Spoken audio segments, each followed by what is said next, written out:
welcome to this video on assessment in ESL in Quebec. This is the 5th video in a series, and this one is talking about evaluation situations. I've created some objectives for this video, so let's go through them one by one.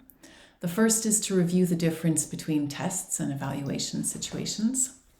The second is to understand the difference between learning and evaluation situations and evaluation situations. And finally, we want to discover the principles for designing effective evaluation situations. All right, so let's get started. Here's a test for you. What's the difference between a test and an evaluation situation? Do you remember? If you can recall, a test is what? It's about content. So tests test things that students have know or have studied. So you can study for a test, you can study verbs, you can study vocabulary words, you can study a book that you've read and remember some facts about it, and you can be tested on that. An evaluation situation, on the other hand, tests skills. So it tests how students are able to use language. You cannot study for an evaluation situation, and that's the big difference. You can study for something for a test, but you can't study for an evaluation situation, because an evaluation situation tests your skills. Here's a quick check on your understanding. These are different types of activities that we can use, and your job is to figure out, are they more appropriate for a test or an evaluation situation? So multiple choice reading, yep, it's a test because we're testing knowledge. Online vocabulary exercises, again, knowledge. If you're reading a story and sharing understanding with peers, that would be an evaluation situation because you're presented with the story in class and you share it with the peers at the time. It's not something you could have studied for. What about writing a short story in class? Yep, evaluation situation. Filling in the blank, knowledge test. Answering a question, and this exercise is also a test. It's testing what you knew from last time. Okay. Let's dig in a little bit more into what a learning and evaluation situation is, and from there we can figure out what an evaluation situation is. So you can see that these are very closely related. Learning and evaluation situations and just straight up evaluation situations. Now this is from page 10 in the Programme de Formation d'Éducation de Québec, so the PFEQ, and it gives us some ideas about what it is. A learning and evaluation situation is a set of related tasks, so a bunch of different activities that you're doing over a certain amount of time in class that the students do in order to reach a defined goal. So there's a link to all of these tasks, usually a theme or a question that they're exploring. Okay, and that's the defined goal, and it's usually defined when you're creating a learning and evaluation situation as a guiding question, a question that the students are trying to understand or figure out.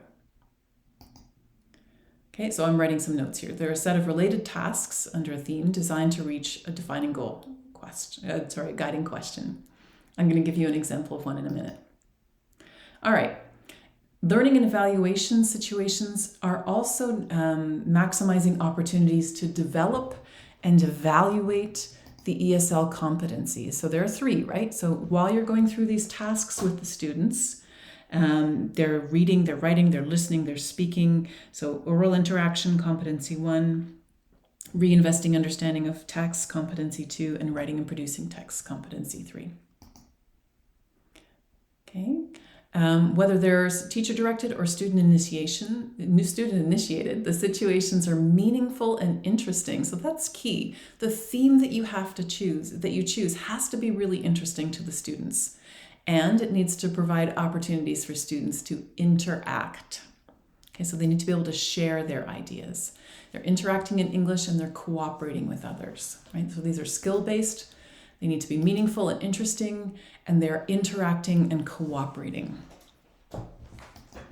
Okay, this is kind of interesting too. We talked about content, right? So the what, how does the what fit into the learning and evaluation situation? Well, related content like what? Like language, including vocabulary or structures, i.e. grammar, the teacher makes sure that there are activities within these learning and evaluation situations. So if one of the activities in a learning and evaluation situation is to write an interview, the teacher will make sure students have reviewed yes, no questions and WH questions, because they have to write an interview, right?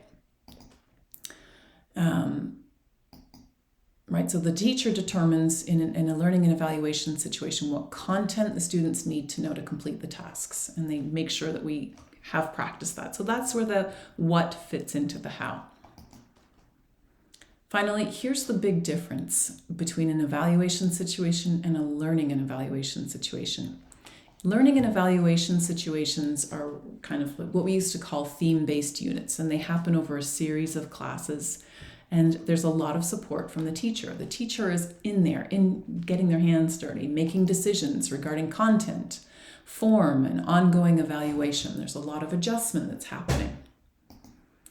Okay. In an evaluation situation, it's much shorter, and the teacher steps back because this is the teacher's opportunity to see what the students can do on their own. So both of those, evaluation situation, so it's ongoing for a learning and evaluation situation, but it's periodic. So in both of them, there's a theme, there's a guiding question, there are tasks that students have to do, the competencies are activated and evaluated, there's interaction, but the big difference is the teacher involvement because it's ongoing in an LES. Whereas in an evaluation situation, it's a lot shorter and the tasks are predetermined. The teacher needs to step back and give instructions and then just assess. All right, it might be easier now if we turn and have a look at an example. Before we do that though, I want to go through just the steps that you're going to follow to make an effective evaluation situation. So the first one is to think of an interesting theme or guiding question. So what is your question that you want to explore? And the one example we're going to look at now is nature or nurture. What's more powerful in determining who we are? The next step is to find texts that are interesting for the students that will give them some information about the topic. So in nature versus nurture, what's more important? I'm going to maybe look for a magazine article or a podcast or something that they can do. Finally, I'm going to plan about 4 or 5 activities that will give me a chance to assess all 3 competencies, will activate and build students' understanding so that they can do this independently. They'll engage the response process, so before, while, and after listening and reading, and they'll engage the writing process, so things like brainstorming, preparing to write, writing a rough draft, editing, and producing a final copy. Okay, so here's some examples. This is my example, nature or nurture. The guiding question, here it is. What shapes us more, our biology or our environment? Okay, so here's my example. So this is the very first activity where students get a chance to activate their ideas, sort of remember what they already know. It's a C1 activity, so an oral interaction. And they're being evaluated on participating, the content of their message, and articulation of the message. So they read these statements and they say whether or not they agree or disagree. And as you can see, there's nothing that they've studied. It's something they have to do. They have to understand the sentences and read. And then they're going to share their ideas with their partners and their groups, and they're going to interact. So we have that cooperative face-to-face interaction going. So there you go. They've done it. They're going to share it, and then there's some further discussion question that will keep them going. And you can see that the teacher has provided them here with some functional language and support, just as a reminder for those who might need it. These are things that they can say as they are discussing their answers. So while this is happening in the class, you can imagine the students are in groups of 3 or 4. They're going through these questions, and the teacher is circulating, listening, and taking notes and evaluating their ability to interact orally. The next activity, activity 2, you can tell it's a C2 activity. Competency 2, which is reinvestment of understanding of text. So students are learning more about the nature and nurture, what's more important. And they're reading an article to do this. Okay, so they have instructions to do before you read, while you read, and after you read. So this is the response process again. So before you read, look at the photo coming up. What do you believe it's more important? Kind of predicting. Here we go. Here's the article itself. You can see the picture, you can see the title, and then the students are asked to read. If the teacher feels like it, they can give them a glossary of different words they think are going to be difficult for them. They can allow the students to use dictionaries, etc. Okay, so after they read, there's some words that are glossed up here. These students are asked to write answers to the questions. And these are, again, based on the response process. They move from exploring the text to personal connection to the text to kind of moving beyond. Another activity is also a C2. You want to have a good, maybe at least 2 C2 activities. And again, you're going to notice there's before, while, and after. This one's a listening one. So it's an interview with 2 psychologists. You're going to listen to a debate. So we have a reading activity and a listening activity. And students are asked to take a few minutes to read through questions. And then while they listen, they have ideas and they have to take notes. And then after they listen, they have questions. And all of these, your notes are leading towards answering the question, what's more important, nature or nurture? Okay, and this is the 4th activity, and you're going to see there students are asked to write about nature or nurture. So this is a competency 3, writes and produces text. You can see here the students are asked to write at least 150 words about nature or nurture. They use ideas that they've learned in previous activities. Sorry, that was supposed to happen.